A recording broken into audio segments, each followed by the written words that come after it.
COVID-19 vaccine?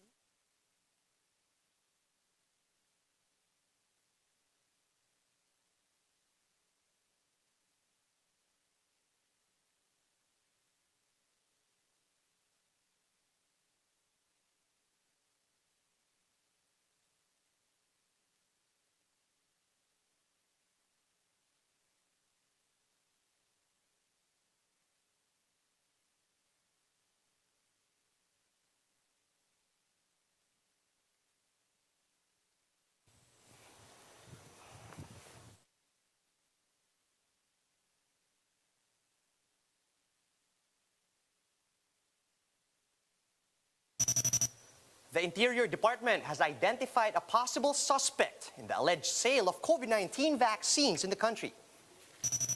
Mandaluyong city officials have conducted house-to-house and social media inspections to identify those who are selling vaccination slots. A community in Quezon City is now under lockdown following an improvised pool party where over 50 residents have tested positive for COVID-19. While there are no more Chinese ships in the vicinity of the Julian Felipe Reef, a US-based firm says over 100 of these are still within the Philippines' exclusive economic zone. And BTS wins big in this year's Billboard Music Awards.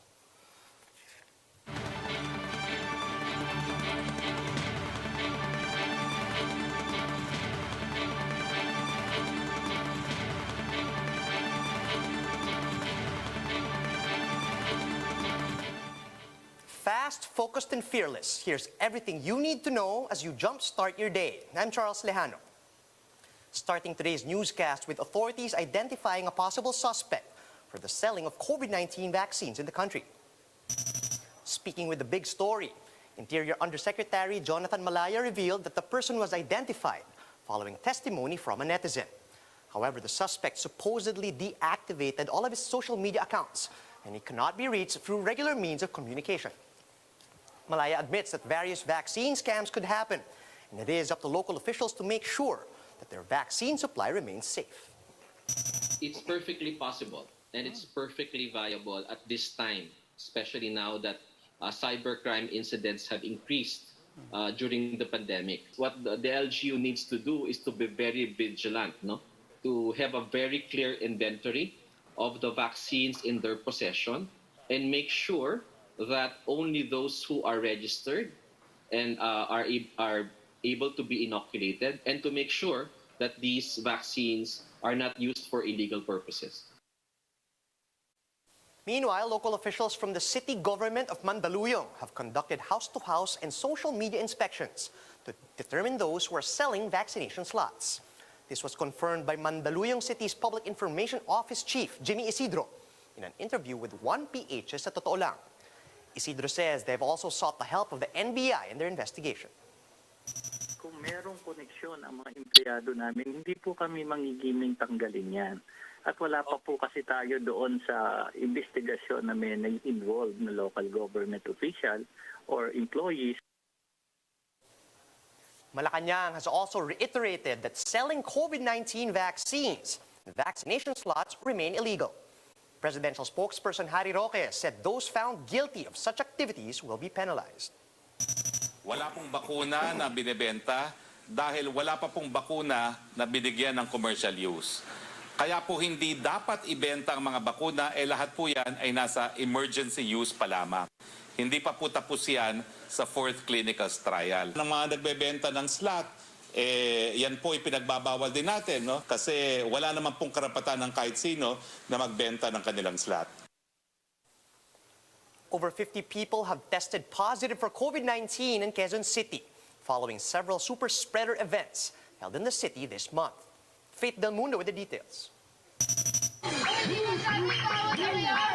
This video was taken during an improvised pool party held by some residents of Phase 3 dormitory in barangay Nagkaisang Nayon, Quezon City last May 9. 12 mothers and their companions were present during the event to celebrate Mother's Day. One of them tested positive for COVID-19 last May 11. Actually po, nasa isolation po siya. Naka-isolate po siya sa ngayon. Bali, opo, ang labas niya po is May 26, tapos magpapareswab kasi po required po sa company nila yun. Two seafarers living in the compound also got infected on May 11 after attending a drinking and videoke session. Due to this, the area has been under lockdown now for 10 days. Of the 600 residents who were tested, 54 got positive results. Possible close contact ng mga index cases natin ay nag-participate dun sa either pool party or dun sa drinking session. Dahil ang dami ng expose, probable close contact, hindi na namin ma-separate kung sino yung hindi close contact. So, kaya natin siya ni-lockdown. One resident is convinced that personnel from the barangay took part in the pool party since the local fire truck was used to fill up the pool. Barangay Captain Sonny de la Cruz said they are currently investigating how the fire truck was used for the mass gathering. However, there was no record that the vehicle was indeed used on that day. For its part, the health department reiterated that the pandemic is still very much around. Maya't-maya naman po ang ating paalala na bagamat bumababa po ang ating mga kaso dito sa ating bansa, specifically ng NCR, we are not out of the woods yet. Na andito pa rin po yung virus at maaari pa rin pong tumaas uli ang ating mga kaso. The Quezon City LGU vows stricter enforcement of protocols and slapping of sanctions on violators. For News 5, Faith Del Mundo, we are One News.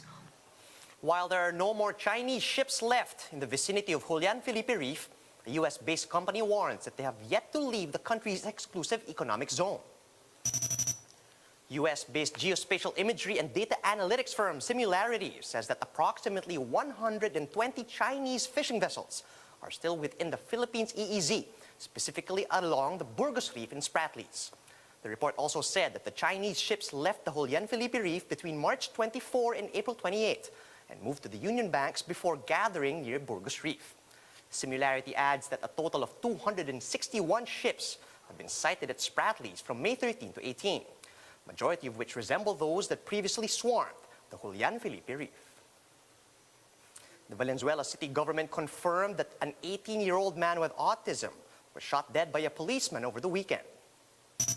Edwin Arnigo was reportedly killed after the police tried to arrest him in an illegal cockfighting raid. But Valenzuela City Mayor Rex Gatchalian says the police and Arnigo's family gave conflicting statements on how Arnigo was killed.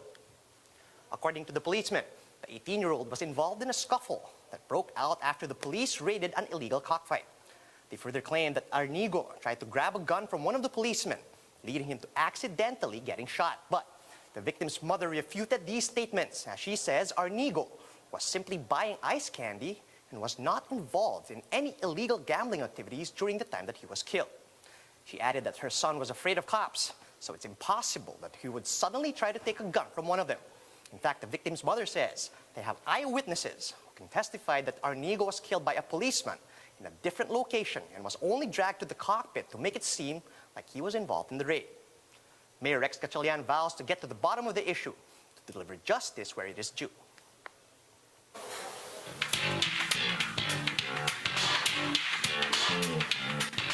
BTS rolled up to the party with the right vibe as they swept their nominations at this year's Billboard Music Awards. MJ Marfori with the details.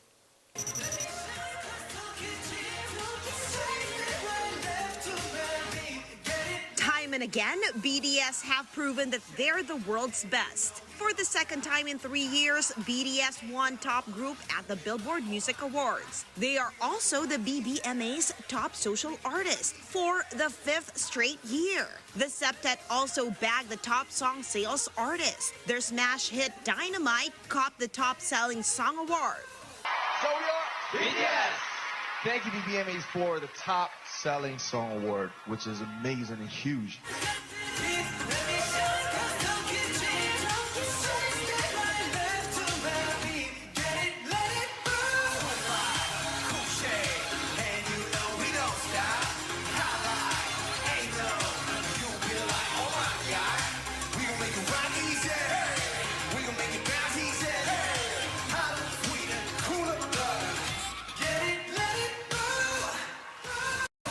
Their latest single, Butter, also made its live debut on the BBMA stage.